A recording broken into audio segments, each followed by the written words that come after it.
हे चुलीवर ठेवायचं भांडं आहे. कांदा, टोमॅटो आणि सुकलेलं कैरी म्हणजे तांबूशी, सुके बोंबील, मीठ, मसाला, हळद आणि तेल. सर्वात प्रथम मी तेल टाकते, नंतर कांदा, मग टोमॅटो. चांगलं मस्त शिजण्यासाठी वाफेवर झाकण दिलं. हार्डली 10 मिनटानंतर झाकण काढलं, मग लसूण चेचून टाकला,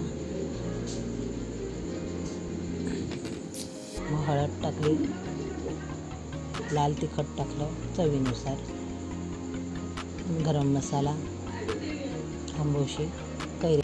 हे सुके बोंबील मी गरम पाण्यामध्ये उकळत्या पाण्यात ठेवले होते, ते काढून झाले.